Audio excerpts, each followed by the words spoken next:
Mr. President, we continue to see that the special interest groups remain undaunted in their efforts to ram through an immigration bill that will do real damage to the wages and job prospects of working Americans. That's just a plain fact. I would contend it's quite plain with high unemployment and low job prospects, declining workplace participation, declining wages.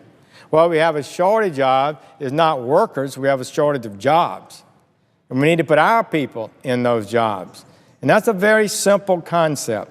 And I think it's undisputable. That's why I care about this issue. I think we have to talk about it. Somebody needs to make clear to the American people it's not dead. It could be revived. There's special interest out there. Traditional Republican allies, as well as strong Democratic liberal activists who are pushing for this legislation. Notice that the one group not represented in all of this are U.S. citizens, the American people. In a recent interview, the president of the Chamber of Commerce, U.S. Chamber of Commerce, Mr. Tom Donahue, a great American, and I know him and respect him, this is what he said is going on. And people who are concerned about this issue need to pay attention because he's one of the driving forces. He's meeting with La Raza, he's meeting with the Democrats, he's meeting with Senator Schumer, he's meeting with others. He wants more workers, apparently. An agreement I'm reading now in businessreport.com, an agreement between the nation's business lobby and the AFL-CIO was crucial to passing immigration reform in the Senate, says U.S. Chamber of Commerce President Thomas Donahue. He spoke yet today at a breakfast by the BRAC group, business group, I guess. Unions are looking for new members, Mr. Donahue says, while businesses need both laborers and highly skilled workers, close quote.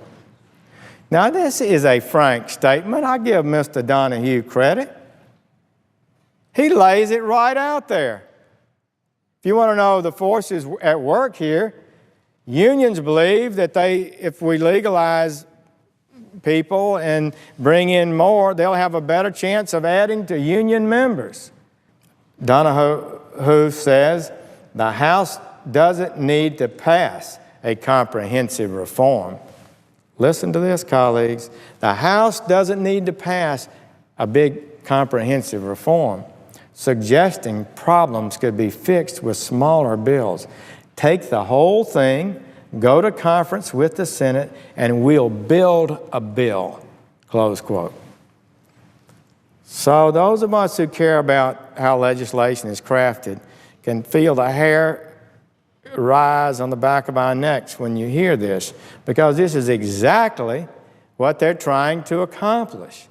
They want the House to pass a bill or two that's tough, it has looked like it's tough on enforcement, go to conference, take the Senate bill, which is a total disaster, and build a bill that he likes, bring it back to the floor of both chambers where no amendments can be offered, and ram it through.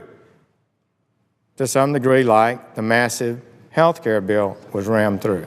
That's what they want to do. And so I think the House needs to be careful about this. Once you go to conference, and once you start meeting with these special groups, the Democrats want votes, union members want members, businesses want cheap labor, immigrant groups want to bring more and more. Where's the American people in this group? So the question is, are these businesses really suffering from a labor shortage? Are they really?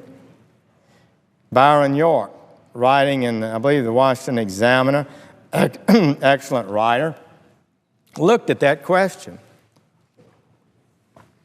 And this is what he found, quote, at the same time, corporate officers seek higher number of immigrants, both low skill and high skill. Many of their companies are laying off thousands of workers.